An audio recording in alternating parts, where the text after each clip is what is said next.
Olá pessoal, aqui é o professor Vinícius, dando continuidade às nossas videoaulas de programação para Web 1.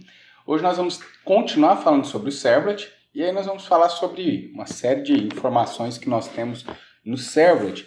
Algumas a gente até usa bastante, outras usa pouco, mas é bom a gente saber para na hora que a gente precisar, a gente testa já conhecer a ferramenta para poder usar. Então hoje nós vamos falar um pouquinho sobre WebXML, que a gente já até comentou em outras aulas, parâmetros de inicialização, atributos, os atributos sim, são muito utilizados, o listener, um cara que vai ficar escutando o contexto do servlet, e também tratamento de erro, que é bastante interessante. Sobre o arquivo WebXML, ele é chamado de Deployment Descriptor, um descritor de implantação, o descritor que eu vou implantar a aplicação. A aplicação, quando eu vou colocar ela para executar, eu descrevo algumas configurações nesse descritor de implantação. Antigamente esse WebXML era obrigatório, tá? Então antigamente a gente não tinha as anotações, então tudo que a gente faz hoje com anotação tinha que obrigatoriamente ser feito nesse WebXML. Hoje ele é opcional, tá? Se ele existir, tem que ficar lá dentro do arquivo, da pastinha do WebInf. E aí lá a gente já coloca as configurações. É um arquivo que a gente vai configurar a nossa aplicação Java Web. O que eu consigo fazer nesse arquivo? Mapeamento de servlet, que nós já até vimos exemplo em outras aulas. Configuração de parâmetros de inicialização, que nós vamos ver hoje. Configuração do Servlet Context Listener, que também nós vamos comentar hoje. E algumas outras coisas também. Um arquivo esqueleto base, WebXML, ele vai ser isso aqui. É um arquivo XML, tá? Aí tem alguns namespaces. Então, o básico é isso aqui. Não precisa decorar isso, os editores que nós usamos hoje em dia, eles já criam isso pra gente. Quando a gente precisa, ele já entrega isso quase que... Já entrega tudo pronto, tá? Vou deixar o NetBeans abrindo ali e continuar aqui. Tá, para mapear um servlet, é possível mapear o servlet usando a anotação, nós já vimos, ou configurando o WebXML, o Deployment Descriptor. Não vou mostrar isso aqui na prática, pessoal, que nós já fizemos em outras aulas. E também se é fácil você testar fazer aí usando o NetBeans ou o Eclipse, tá? Deixa eu só já criar um projeto aqui. Então nós vamos colocar aqui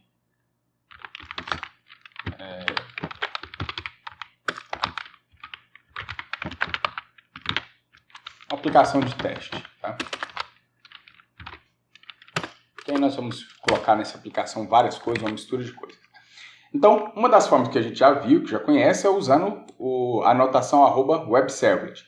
A gente dá um nome e a URL.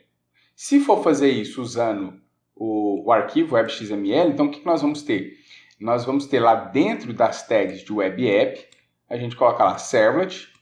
Aí dentro do servlet põe o nome, o servlet name, e qual que é a classe do nosso, incluindo o pacote, né? O pacote é o nome da classe do nosso servlet. Depois, servlet mapping, aí coloca o nome aqui é o mesmo nome que está aqui e a URL que a gente vai estar utilizando, né? Então, quando ele vier essa URL, ele vai verificar qual que é o nome desse servlet. Ele descobre que ele está nesse pacote aqui, né? Então, é dessa forma que vai ser feito. Aqui, pessoal, quando você vai criar um servlet, vou colocar aqui servlet com WebXML. Deixa eu voltar aqui, tinha uma mensagem falando aqui. Ah, tá, é do pacote, né? Vamos colocar um pacote aqui. E aí, basta marcar essa caixinha que ele já cria para você o descritor de implantação. Observe aqui, ó, que já vai ser criado esse cara aqui. Deixa eu fechar esses outros arquivos aqui. Então ele já cria, ó, já faz aqui o servlet, dá um nome aqui, e o mesmo nome está aqui, e faz o mapeamento. Então se você quiser trocar o nome da URL, é aqui que a gente troca, tá? O tempo de inatividade, ó, aqui também, quando você manda criar um arquivo web.xml, no NetBeans ele já coloca esse tempo de inatividade aqui, que é isso aqui. O que ele vai fazer? É o tempo de vida da sessão. Se o usuário ficar quanto tempo sem acessar o meu servidor, eu vou considerar ele inativo e cancelar a sessão dele. Aí você pode falar aqui. Lembre-se que quando a gente faz isso via código lá com né, escrevendo os códigos para trabalhar com sessão, o tempo máximo de inatividade da sessão, lá no código nós colocamos em segundos. E aqui nós vamos colocar o tempo em minutos. Então, por padrão, o NetBeans coloca aqui para a gente que o tempo de inatividade da sessão é 30 minutos. Tá? Esse é o padrão do NetBeans, tá, pessoal? Não tem nada a ver com Java, com Servlet, não. O NetBeans coloca isso aí para a gente. O Servlet Config. Esse Servlet Config, pessoal, vai servir para a gente colocar parâmetros de inicialização do nosso Servlet. Então eu quero configurar alguma coisa, colocar algum parâmetro na inicialização do meu Servlet. Esse é um bom lugar de fazer. Tá? E por que fazer isso no arquivo web.xml e não diretamente lá no meu código-fonte? Porque às vezes eu escrevo um programa e vamos supor que eu tenha um nome de usuário. E aí escrevi todo o meu programa e coloquei um nome de usuário no código-fonte. Se algum dia eu preciso mudar esse nome de usuário, eu preciso recompilar a minha aplicação. E se eu modifico isso somente no arquivo web.xml, eu não preciso mexer no código-fonte, não preciso recompilar a aplicação. Preciso apenas que o meu container leia novamente esse arquivo web.xml e coloque ele em prática. Às vezes, né, o jeito mais fácil de fazer é reiniciando o servidor. Né? Tem servidor que tem outras possibilidades, mas, por exemplo, o Glassfish, eu reinicio o servidor, pronto, ele leu o arquivo web.xml, já está tudo pronto funcionando. Tá? Então, são configurações do servlet. Então, servlet config serve para especificar parâmetros na inicialização do servlet.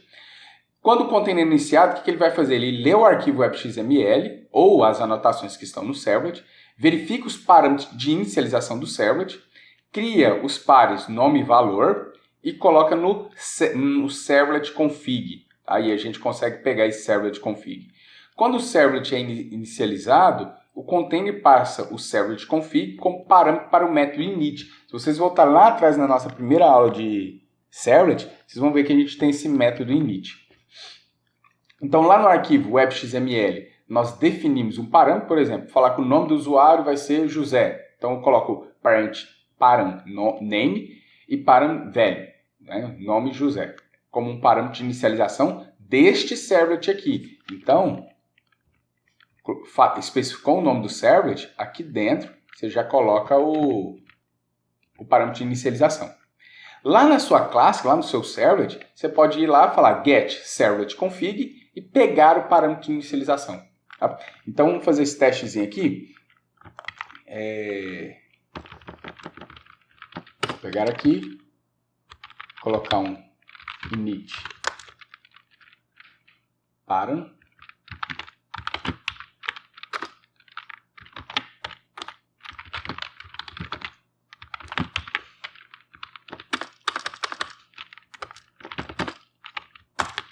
Aí aqui eu tenho param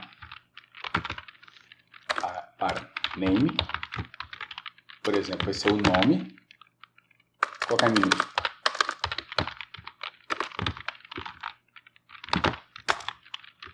E param velho vai ser, por exemplo, José, Pedro, vou colocar o meu nome, Vinícius. Por quê? Porque depois, se eu precisar modificar, modifico nesse arquivo e não preciso recompilar, tá, pessoal? E aí vamos lá no código e aí escrever esse códigozinho aqui. Já vou até copiar aqui. Vamos vir aqui.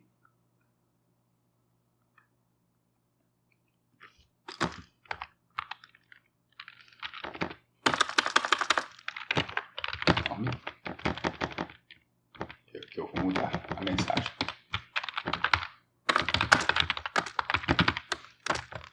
E aqui eu coloco o texto. Essa variável de texto, tá?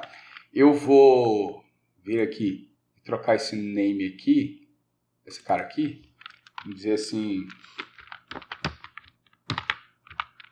servlet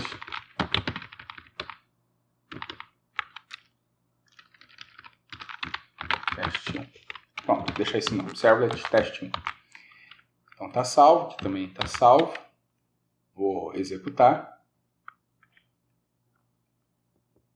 Então o que vai acontecer? Na inicialização, ele vai ler o arquivo web.xml, vai criar o servlet, né? E vai criar esse parâmetro de inicialização, vai passar esse parâmetro de inicialização para o servlet config, tá? Passa para o servlet config. Aqui eu consigo pegar o servlet config e consigo ver qual é esse parâmetro de inicialização. Tá? Então, se eu executar aqui o meu servlet test 1, opa, não foi errado.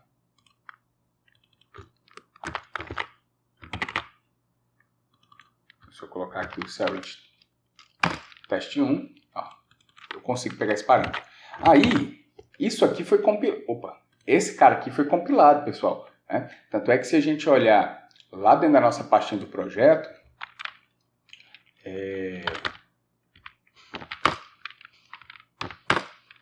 ó, o que você vai colocar em produção, vai mandar para produção, é o que está aqui dentro dessa pasta build. O que está dentro dessa pasta build aqui, se você observar aqui, ó, você tem aqui o pacote, a classe já está compilada. Observe, .class, isso está compilado. Eu não preciso mexer mais nisso. Se eu quiser mexer aqui agora, eu vou mexer neste arquivo web.xml. Então, quando eu colocar em produção, se eu precisar mudar, não é mais Vinícius, agora é José. Eu vou mexer aqui nesse arquivo web.xml, tá? Não sei se vai funcionar, porque é porque o NetBeans ele já fica gerenciando isso. Aí ele vê modificação, ele já faz o deploy de novo, tá? E eu precisaria reiniciar também, né? Então, mas dá para fazer depois isso manual, né? A gente fecha o NetBeans para ele não ficar fazendo esse deploy manual, executa o Glassfish de forma direta. Executa o Glassfish aqui usando esse asadmin, aí start domain, né, como a gente já viu em outras aulas, e aí você consegue observar essa modificação. Na hora que você mudar só esse arquivo de texto, aí reinicia o servidor e pronto, já está tudo funcionando. Então você consegue trocar o nome aqui do usuário, certo? Beleza, esse é parâmetro de inicialização do servlet, pessoal. Essa opção aqui serve somente para este servlet aqui. Tá? Então, somente o servlet que tem esse nome é que vai ter este parâmetro aqui. Então, servlet config, parâmetro de inicialização do servlet, de um servlet. Aqui, se eu quiser pegar todos, se eu tiver vários parâmetros de configuração, tá? Então eu consigo pegar todos usando aqui o getServletConfig, getInit parameter names. Então, isso aqui se eu for utilizar vários parâmetros de inicialização. Não vou fazer o código desse aqui, mas depois, se vocês quiserem testar, já está o código aqui, é só especificar vários parâmetros, esses conseguem testar, tá? Fica de exercício para vocês testar isso aqui. É possível também, pessoal, utilizar os parâmetros de inicialização usando anotações, né? Então, lá no @webservlet, você coloca essa anotação antes do nome da classe, tá? Da sua classe servlet. Porém, eu não acho isso aqui interessante, porque, de repente mudou o nome do usuário. Mudou o nome do usuário, você vai ter que mudar o nome e recompilar a sua aplicação. Aí perde esse poder que a gente tem desses parâmetros de inicialização, tá? É possível? Sim, é possível. É usual? Nem sempre, tá? Depende de cada aplicação, mas acredito que na maioria dos casos a gente não precisa usar aqui. Porque se for usar aqui, já coloca direto dentro lá do seu código-fonte, pronto. Então, não sei se vai ser interessante. Eu acho que o mais interessante para esse caso, de parâmetros de inicialização do servlet, é sim usar o web.xml. Tá. Agora vamos falar do servlet context e dos parâmetros de inicialização do contexto. Não confunda. Antes nós estávamos falando de servlet config. Quando eu falo de servlet config, eu estou falando de um servlet. O servlet context, ele se referencia, não... Assim, até tem esse nome aqui, e eu acho que não é o nome mais adequado, mas é o nome que tem, servlet context. O servlet context é a aplicação, é todo o seu projeto, todo o seu software, tá? Então, servlet context é a aplicação. E aí nós vamos ver aqui que nós podemos criar também parâmetros de inicialização da aplicação. A aplicação também é chamada de contexto, tá? Então, parâmetros de inicialização do contexto ou da aplicação. Então, servlet context ou servlet aplicação, tá? E aí isso aqui, então, vai servir para toda a sua aplicação. Servlet config serve para um servlet específico, servlet contexto para toda a aplicação. O que você coloca aqui é único. tá? Então toda aplicação vai ver isso, e daqui a pouco a gente vai falar de atributos, e também atributos tem para a aplicação inteira. Então, o que o Servlet Context faz? Ele faz a conexão entre o seu Servlet e o Container Web, o Glassfish. E depois, mais para frente, a gente vai ver, faz também a conexão entre o JSP e o Container Web. Dentre outras coisas, serve para especificar parâmetros de inicialização da aplicação. Então, o Servlet Context, pessoal, tem várias coisas dentro dele. Agora, nós vamos falar dos parâmetros de inicialização do contexto, tá? Do Servlet Context. Mas ele tem muitas outras coisas, tá? Então, quando o container é inicializado, ele lê o arquivo web.xml, verifica os parâmetros de inicialização do contexto, cria os pares nome e valor e coloca no Servlet Context. Todo servlet ou JSP da aplicação terá acesso a esse único Servlet Context. Então, Servlet Config, que nós vimos anteriormente, eu vou fazer um para cada servlet que eu precisar. Servlet Context é para toda aplicação. Todo servlet vai ver esse único Servlet Context. Então, por exemplo, o que eu vou usar para o Servlet Context? O nome da empresa, por exemplo. Aí eu posso colocar aqui no Servlet Context. Vamos fazer o teste? Aí eu observo também que o Servlet Context, o contexto da aplicação, não vai dentro das tags de Servlet, tá, pessoal? Deixa eu tentar copiar aqui já para agilizar. Então, o parâmetro de inicialização do Servlet vem dentro da tag Servlet. Da aplicação, não, vai fora vai dentro do Web App, mas fora de qualquer Servlet.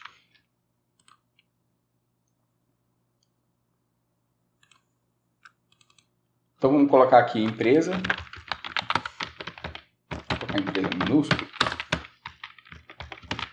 E aqui, por exemplo, Instituto Federal de Educação,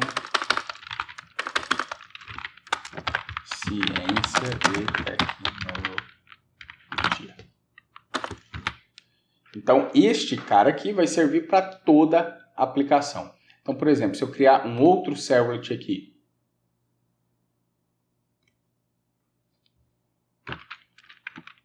dizer assim, segundo servlet. Vou colocar aqui, vou utilizar o descriptor. Então, observe aqui, ele já criou o segundo, aqui ó, o segundo servlet.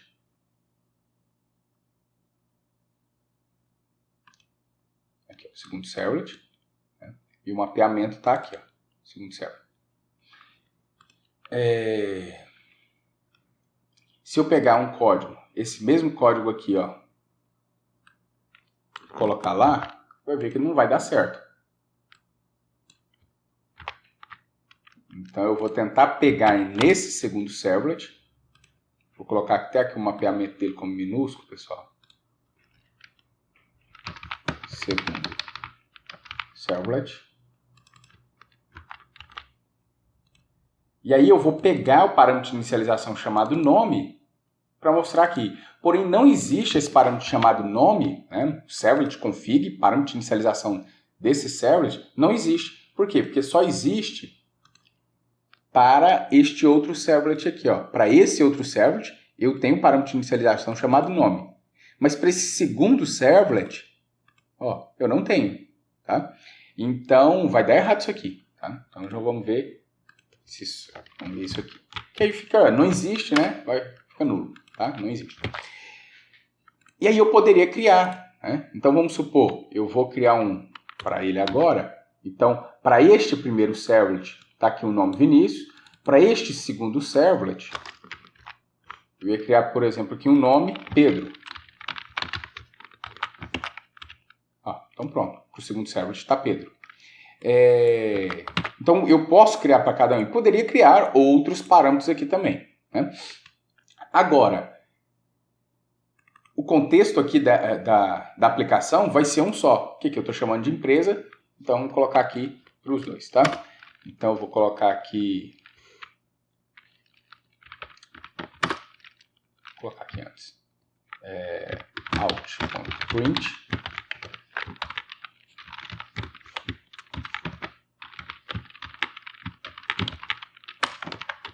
fecho o H1.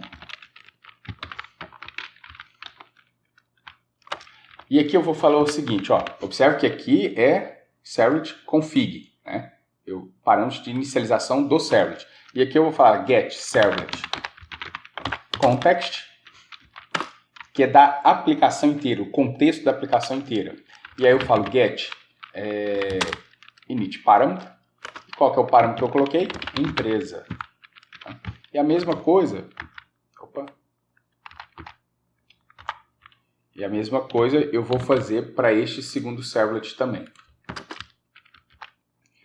Então, para os dois servlets é o mesmo parâmetro empresa. Por quê? Porque o contexto da aplicação serve para toda a aplicação e não só para um servlet. Então, aqui está esse.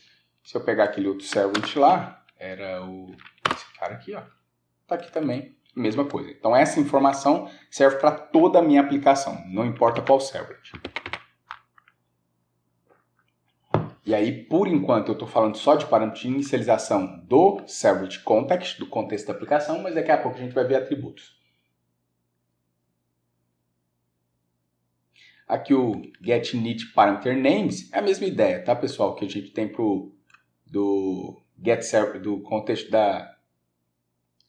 do servlet config, tá? Mesma ideia aqui. Fica de exercício para vocês, tá? Não vou fazer isso aqui agora, não.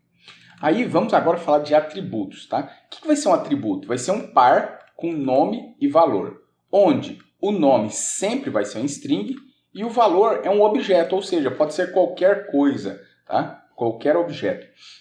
Isso aqui nós já até vimos quando nós falamos de servlet. Se você se lembra bem, no servlet eu posso adicionar atributos no servlet ou pegar, obter, remover. Então tenho atributos no servlet. No servlet não, perdão, na seção. Eu tenho atributos na seção, então eu consigo inserir objetos na seção ou remover. E aí esses atributos eu vou ter eles armazenados em 3 objetos diferentes da API do servlet. Eu posso ter eles para a seção, que a gente já estudou. Eu posso ter eles para o contexto, ou seja, para toda a minha aplicação. E posso ter ele para requisição. Tá? Então vamos ver aqui os escopos desses atributos. O contexto, o atributo que eu coloco no contexto, ele é visto em toda a aplicação. Em qualquer lugar da minha aplicação eu tenho acesso a isso. Na seção, apenas o cliente de uma seção específica tem acesso a isso. Então o que eu coloco na seção, somente aquele cliente vai ver, né, enquanto ele estiver logado ali naquela seção. E na requisição, enquanto a requisição existir. Então o usuário fez uma requisição, essa requisição chegou no servidor. Enquanto eu não enviar uma resposta de volta para o usuário, essa requisição ainda existe. E aí esses dados ficam lá. Tá? E aí esses 3 escopos vão apresentar os mesmos métodos para manipular os atributos. Então eu vou ter get attribute para pegar um atributo, set attribute para criar um atributo, remove attribute para remover e get attribute names para pegar o nome de todos os atributos. Então nós já estudamos em outras aulas get attribute, set attribute, nós já estudamos quando nós falamos de seção.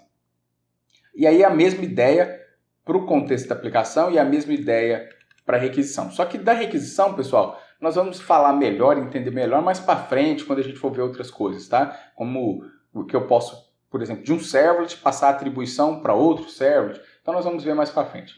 Da seção nós já vimos e do contexto daqui a pouco a gente faz um exemplo, tá? Thread safe. O thread safe quer dizer que é seguro em várias threads, porque quando eu tenho uma aplicação web, várias coisas estão rodando em paralelo. Né? E quando eu tenho o contexto da aplicação ou a seção, essas coisas não são seguras. Por exemplo, vamos supor que o usuário tem 2 abas abertas no navegador. Em uma das abas, ele escreve um atributo.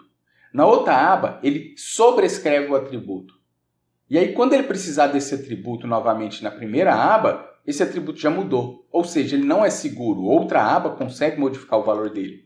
É isso que vai ser esse thread safe. A mesma coisa acontece no contexto, porque esse contexto da aplicação vai servir para todos os usuários.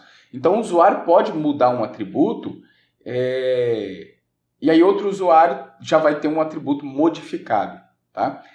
Então, só vai ser thread safe na requisição. Por quê? Porque eu faço uma requisição, eu só tenho uma thread trabalhando aquela requisição. Então, várias threads. Threads é o processamento paralelo, tá, pessoal? Quando várias operações estão rodando ao mesmo tempo na linguagem Java. Pode acessar seus atributos de forma simultânea. É possível proteger os atributos? Sim, é possível. Só que isso pode causar um problema de performance, de desempenho. Então, por exemplo, eu falei que a sessão, peguei aqui a sessão, e aí falei, ó, esse objeto está sincronizado, ou seja, só um pode trabalhar por vez. Se eu tenho uma outra aba tentando acessar, ela vai ter que esperar esse código aqui terminar. Né? E aí pense que, ao invés de uma sessão, se fosse da aplicação, eu pegar um atributo da minha aplicação, e aí eu segurar isso. Então, todos os usuários teriam que esperar um usuário terminar para o outro fazer alguma coisa. E aí isso cria problema de desempenho, tá? Eu não consigo trabalhar de forma paralela. Né?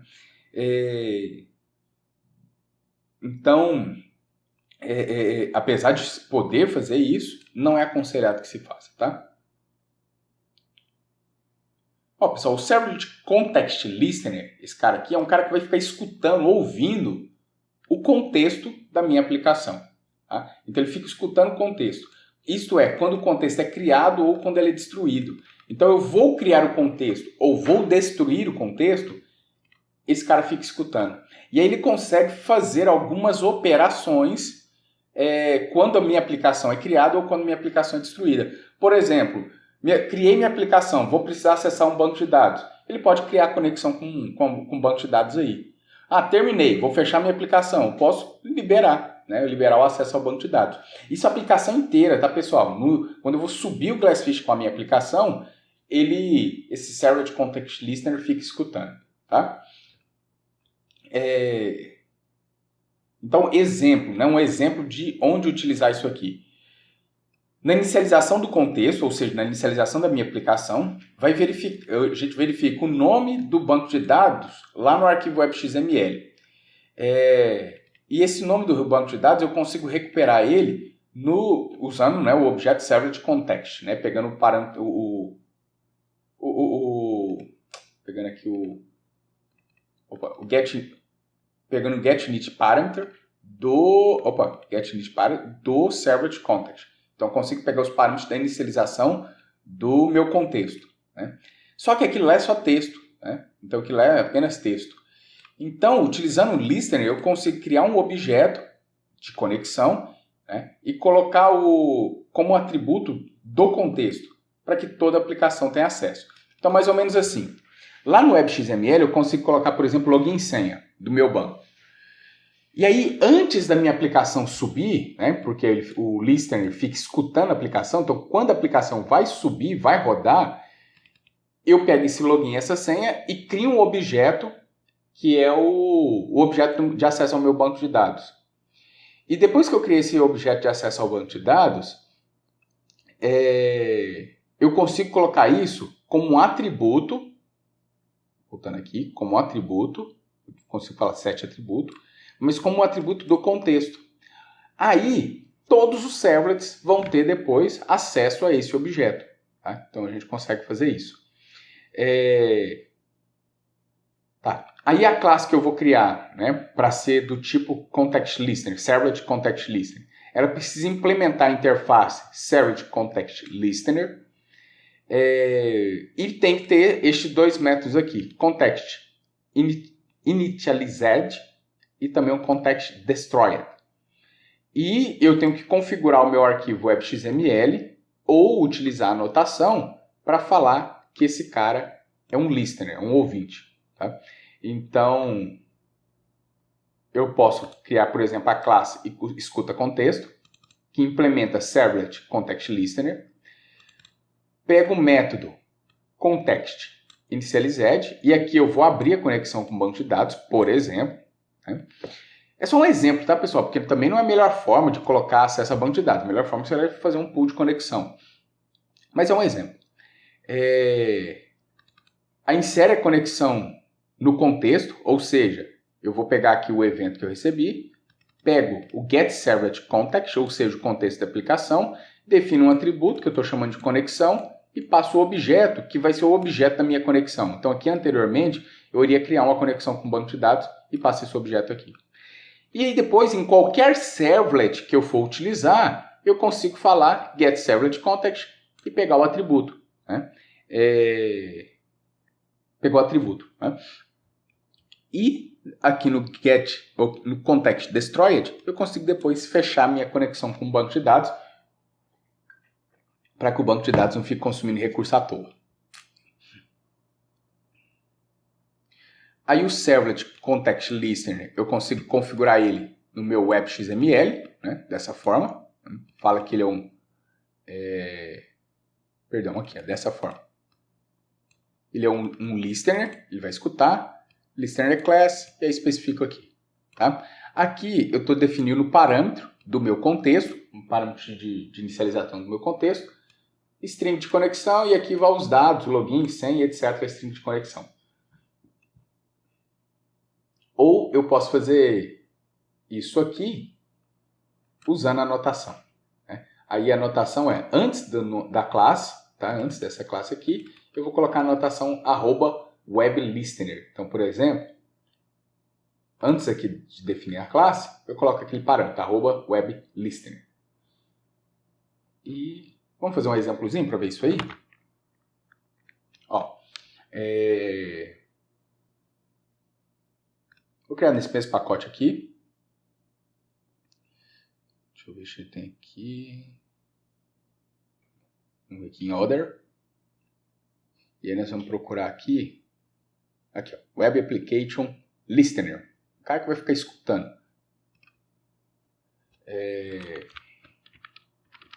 Vou chamar aqui de meu Servlet Listener. Ele vai escutar o contexto da aplicação. Tá? E isso, é isso, só isso. Aí observa, o NetBeans já até criou os dois métodos aqui para mim. Se eu pegar aqui o WebXML, deixa eu ver aqui. Tá aqui, ó, meu listener. Aí o nome que ele deu aqui para ele, o descritor, e o pacote lá que eu criei lá, e a classe, né, meu Servlet Listener. Então já está configurado aqui, né? O NetBeans já fez isso para mim. Aí o que eu poderia fazer aqui? Eu poderia, por exemplo, vir aqui e colocar, por exemplo, no contexto aqui da aplicação,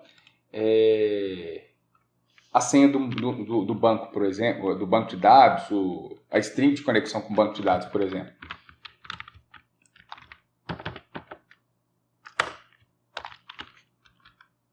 Então, por exemplo, seria aqui login e senha, alguma coisa assim, login e senha.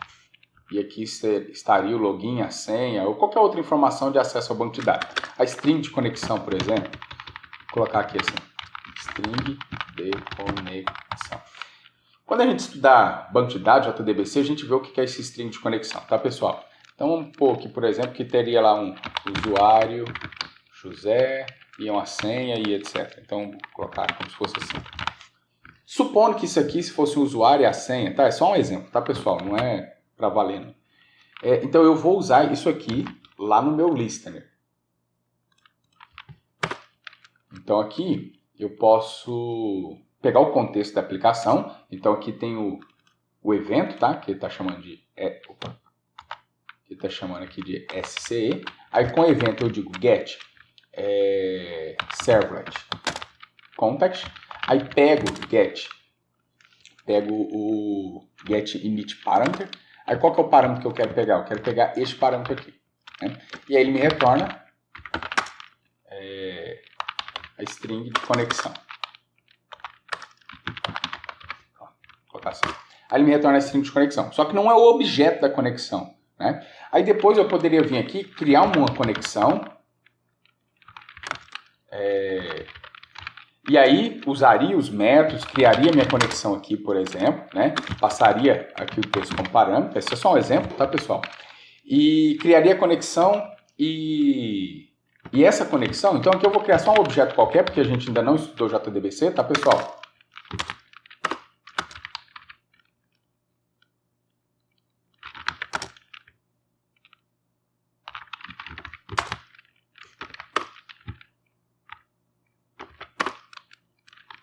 fazer dessa forma aqui. Esse objeto aqui vai ser uma string e eu estou guardando esse próprio texto. Mas supondo que esse objeto aqui fosse a minha conexão. Tá? Aí o que eu faço depois? Eu coloco isso no contexto da minha aplicação. Então, get servlet context, set attribute. Aí vamos supor que eu vou chamar aqui de conexão e esse objeto O vai ser a minha conexão. Isso aqui, pessoal, vai acontecer antes da minha aplicação começar a executar. Assim, no momento, né, a aplicação vai executar. No momento que ela vai executar, na inicialização, isso aqui acontece. Ou seja, eu pego o texto, que seria a login, senha, onde está meu banco e etc. Crio a conexão com o banco e aí coloco o banco como um atributo da minha aplicação, do servlet context. Depois de feito isso, em qualquer servlet que eu for, eu consigo fazer isso, tá? Então, por exemplo, out.print o teste de banco. E aí aqui eu posso falar get servlet context .get attribute. E qual que é o atributo? Conexão. Esse nome que eu dei aqui, ó. Aí eu pego ele. E isso eu consigo, pessoal, fazer em qualquer servlet. Então, qualquer outro servlet, ou mesmo no JSP, que a gente vai estudar mais para frente, eu consigo ter acesso a esse objeto. Esse objeto é único e está em toda a minha aplicação. Em qualquer lugar na minha aplicação eu consigo ter acesso a ele. Então, supondo a conexão com o banco de dados já criada. Tá? Então, se eu voltar aqui, ó, eu teria aqui, né, já a minha conexão com o banco. Lógico que aqui é só string, por isso que ele está mostrando aí, mas é só para ter um exemplo. Tá?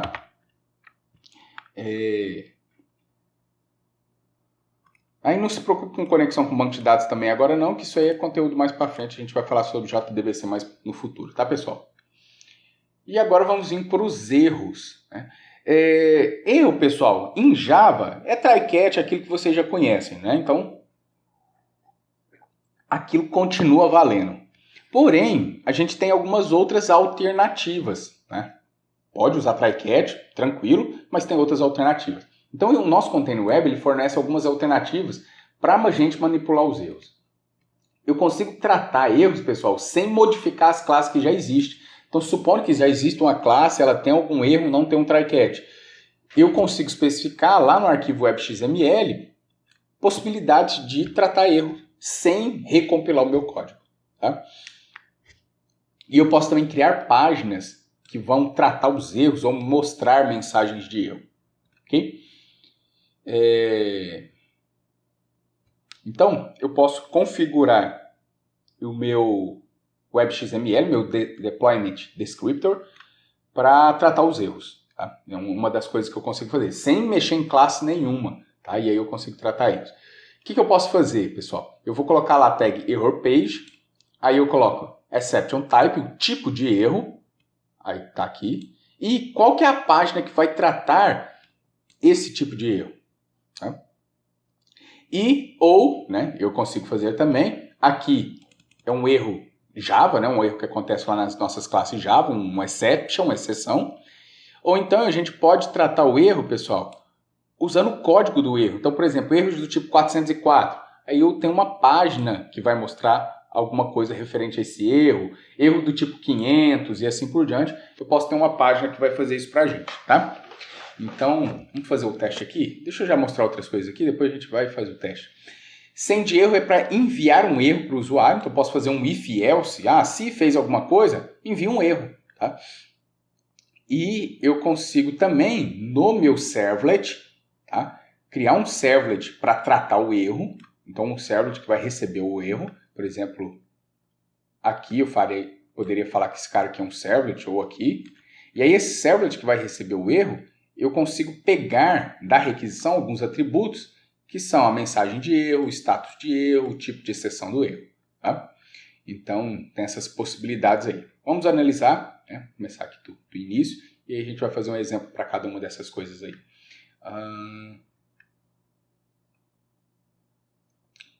Isso. Então, vamos lá. Vou já copiar aqui. Só para a gente ter uma ideia. Ó, por exemplo, vamos primeiro gerar um erro. Vou criar um novo servlet aqui e vou chamar ele de gera erro.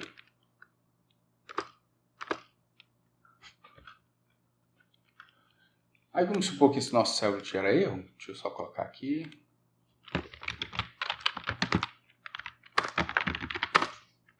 Opa. Fica mais. Então tem aqui o nosso gera erro, né? Vou tirar esse daqui.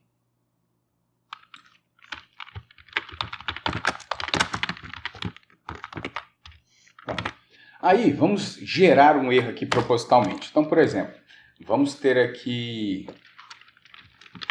Na verdade, vou fazer fora desse try aqui. Vamos dizer aqui que eu tenha... vamos colocar um objeto qualquer aqui. Tá? Deixa eu ver aqui um objeto.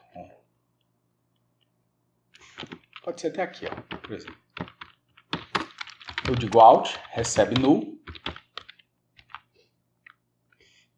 E aí, ele não pode receber nulo aqui. Não, então vamos fazer diferente. Deixa eu criar alguma outra coisa aqui que vai ser nulo. Vamos dizer aqui um string, texto, recebe null. E aí eu digo null.equals. Opa, null não, texto, né? Texto.equals a qualquer coisa, STFG. Então quero fazer pegar um nulo, o texto aqui é nulo, e comparar com alguma coisa. Vai gerar um erro, né? Lógico, né?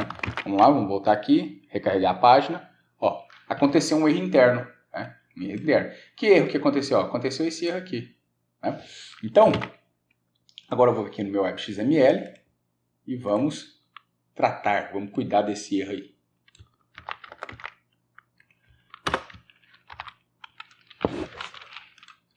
Formatar. Então, quando acontecer um erro desse tipo aqui, um erro de ponteiro nulo, então deixa eu apagar isso aqui. Quando acontecer isso, um erro de ponteiro nulo, você vai fazer o seguinte, você vai me levar para alguma página de erro. Vamos dizer assim, página erro nulo. E eu vou criar essa página erro nulo aqui agora. Então, vou ver aqui.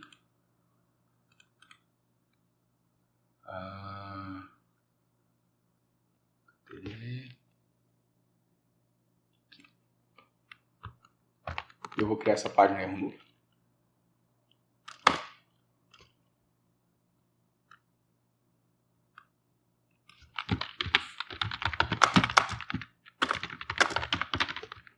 Então agora, ao invés do usuário ver esse errão aqui, ele vai ver aquela outra página.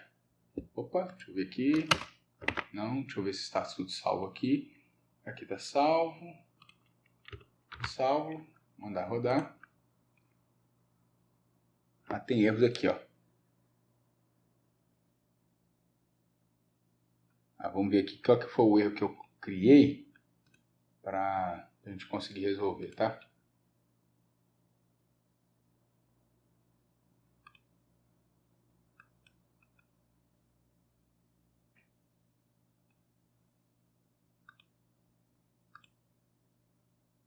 Tá. Aqui, deixa eu ver. Aqui eu abri e não fechei, né? Engraçado, eu tinha copiado daqui, não sei, na hora de copiar e colar aqui que eu estou mexendo, eu devo ter errado isso aí. Ó, então esse web.xml, esse deployment descriptor, é um arquivo XML, então tem que seguir as regrinhas do XML. Então se eu abrir uma tag, obrigatoriamente tem que fechar, tá? Senão não vai funcionar. Então vamos lá, gera erro, ó, página de erro nulo. Então eu acessei o gera erro, aconteceu um erro. Aí ele já me leva automaticamente para a página que trata o erro. Tá? Vou até colocar essa mensagem aqui. Página que trata. Trata não, porque aqui eu não estou tratando, né? Vamos deixar assim, só a página de erro. Pronto. Que ali você poderia mostrar uma mensagem mais amigável. Tá? E outra coisa que pode acontecer, por exemplo, acessei uma página, a página não existe. Né? Então eu tentei acessar, gera erro 1, por exemplo. Aí me mostra isso aqui, ó, 404, não existe. E se eu não quisesse mostrar isso aqui? Se eu quisesse mostrar uma página mais amigável? Tá? Então, vamos criar essa página aqui. Vamos chamar aqui de erro 404. Então, essa página não existe. Tente outra. E aí eu vou lá no meu WebXML, no Deployment Descriptor, e vou colocar um erro referente a isso aí. Já está até aqui pronto, vou só copiar. Vou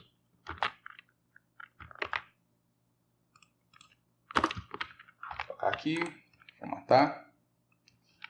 Opa, deixa eu ver o que eu fiz errado aqui. Ah, tá. Não copiei direito. Pronto. Então, se acontecer um erro com este código, vai me levar para a página, que é aquela página que eu escrevi ali. Página erro 404.html. Então, se eu voltar aqui e tentar acessar essa página, que não existe, ó, essa página não existe, tente outra. Tá? Então, facilita bastante. Observa, eu não preciso de try-catch para todo erro de ponteiro nulo, por exemplo. Né? Não preciso tratar todos os erros nulos. Não, eu posso escrever uma página para tratar todos os erros 404. Pronto, já fica fácil. Ou de 500 e alguma coisa, ou 300 e assim por diante. Então, já fica fácil para a gente tratar os erros. Sim, aí eu posso também, pessoal, criar um erro, enviar um erro. Então, o usuário fez alguma coisa na minha página, eu coloco lá um if. Se alguma coisa aconteceu, eu mando esse erro para o usuário. Aí eu posso mandar o erro, por exemplo, usando aqui o 404, ou posso utilizar os códigos que já existem. Tá? Então, vamos criar uma paginazinha para enviar este erro para o usuário. Ele vai gerar um erro. Tá?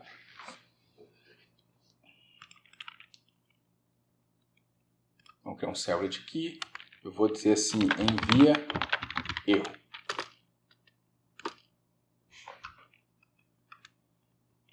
Aí eu vou fazer o seguinte, eu vou pegar um parâmetro da requisição.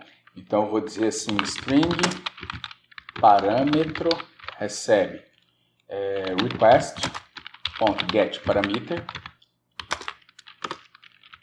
Vamos dizer, o parâmetro vai ser um nome. Aí, se o nome for diferente de null,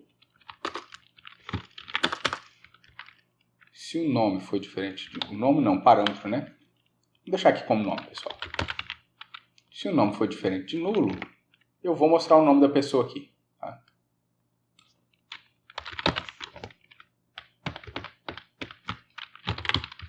Olá, e o nome da pessoa. Se não, eu vou gerar um erro. Agora, observe que quem gera o erro é o response, tá? Então, um erro é o response que vai gerar. Só que aí tem um outro porém também. Se eu vou dar um response, eu não posso ter feito isso aqui, ó, esse sprint, que aí vai gerar erro também. Deixa eu fazer isso aqui do lado de fora. Aqui antes. Então, opa. Falta esse aqui.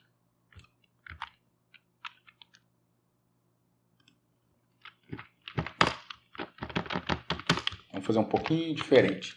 Eu não mostro aqui, porque o Alt não está aqui. Posso deixar isso aqui dentro mesmo.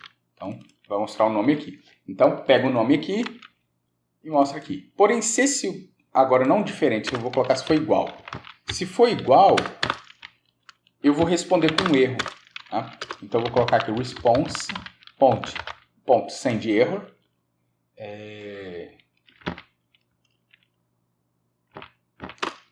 SendError, esse cara aqui. Então, vai acontecer o seguinte, ó, pessoal. Eu pego o nome. Se o nome for nulo, eu vou enviar um erro. Gerar um erro e enviar para o cliente. Tá? Gera o erro e envia para o usuário. Agora, se não for nulo, se for diferente de nulo, não faz isso. E aí faz o que tem aqui embaixo, inclusive mostrar o nome. Tá? Aí qual que vai ser esse erro? Né? A gente pode usar aqui o response. Ponto.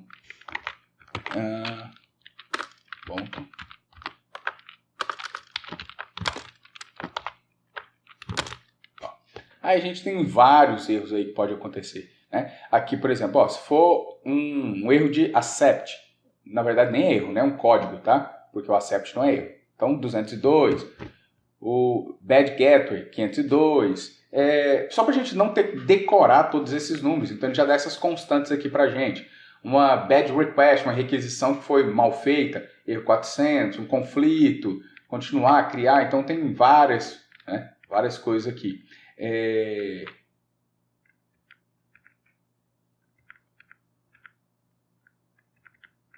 Eu vou colocar aqui, vou deixar isso aqui, ó. Deixa eu ver.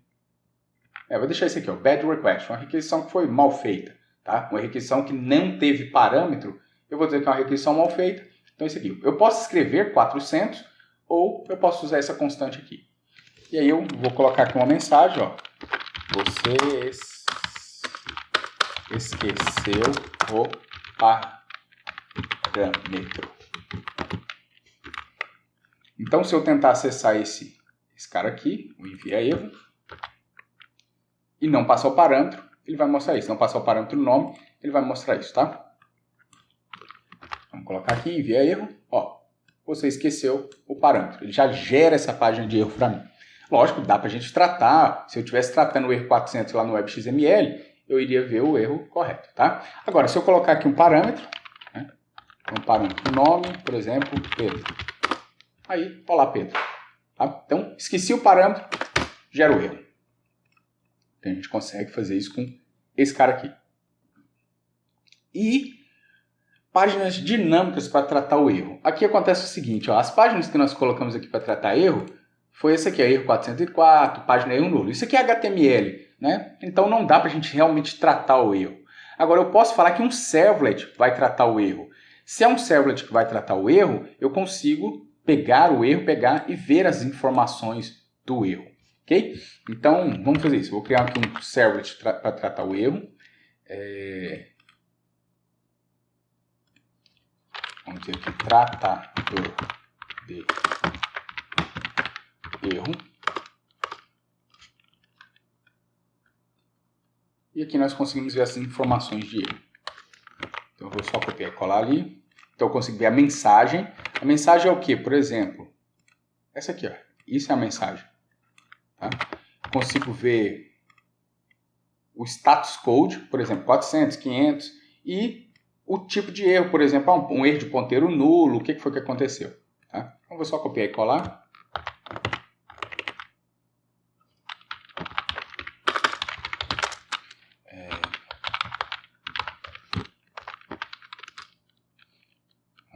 Deixa eu ver o que ficou errado aqui. Deixa eu ver aqui.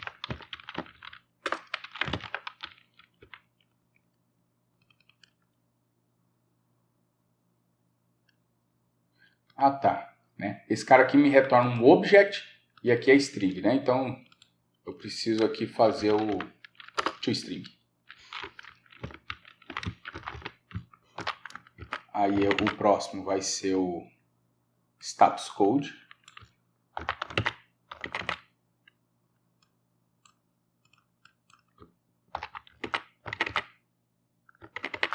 Status code. Vou colocar aqui código. E o próximo vai ser...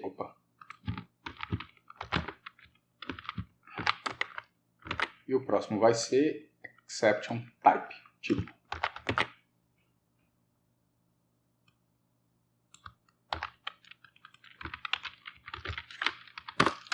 Eu vou colocar um out.print aqui para a gente poder ver essas informações, tá?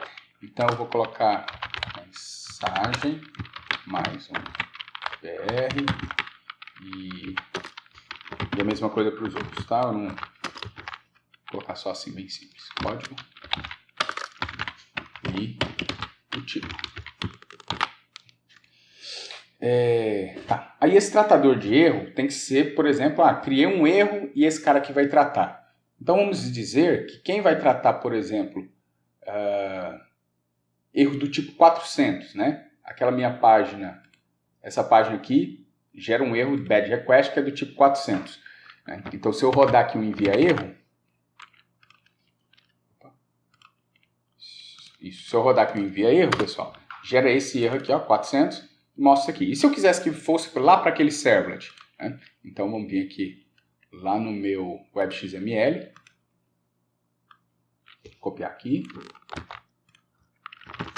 colar, Fala, ó, quando acontecer um erro do tipo 400, quem vai tratar ele é o tratador de erro. Então vamos colocar aqui, não mais uma página HTML, sim um tratador de erros. E aí a gente consegue ver qual que é o erro, né? Então, envio o erro e agora eu consigo tratar o erro, né? E aí aconteceu algum erro de verdade que eu nem consegui ver o que é. Não gerou nada, né?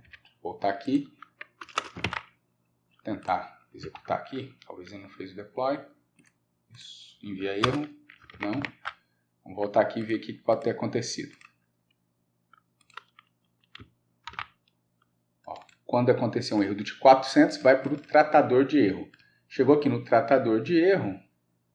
Deixa eu mostrar uma mensagem aqui para ver se está funcionando. Na verdade, deixa eu colocar essa mensagem aqui.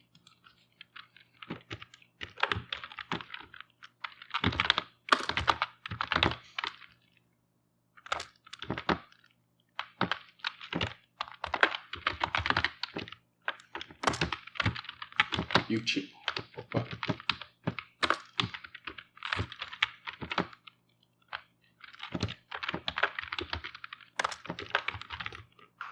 E a gente vai estar essas mensagens aqui para ver se está aparecendo lá. Então envia erro. Não foi. Pessoal, o erro que está acontecendo aqui, eu pausei o vídeo, voltei aqui agora. O erro que está acontecendo é o seguinte, ó. Pega aqui, não dá nada, né? Se você observar aqui o erro, ele tem aqui, ó, falando que está acontecendo um erro de ponteiro nulo. E por que que isso acontece? Aqui eu estou enviando, aqui, né? Quando acontece o erro, é o erro 400 e eu mando para o tratador de erro. Aí não existe esse exception type, ou seja, na hora que eu pego esse atributo, ele é nulo. Aí nulo.toString, aí gera o erro, tá? Aí esse erro de ponteiro nulo que a gente está vendo aqui. Então, o que eu posso fazer para resolver isso aí? Ao invés de converter para string, eu deixo tudo como object. E aí, aqui ele já chama o toString e aí não dá problema, tá? Que aí vai ser nulo, ele nem chama o toString, tá? Object. Então, vou deixar tudo aqui como object.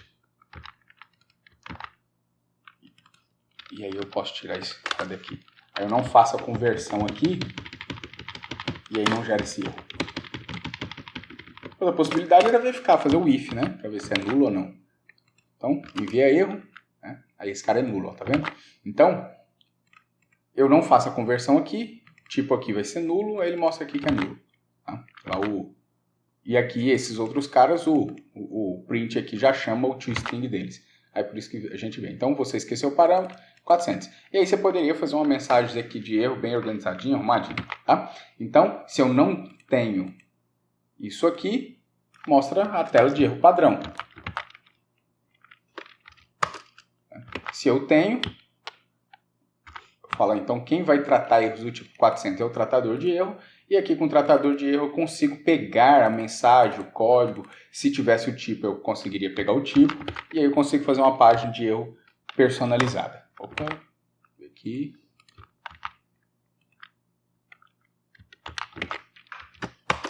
E aí eu faço a página de erro personalizada. E aí, pessoal, é isso, né? Por enquanto é isso aqui. E aí, um abraço para vocês e até a próxima.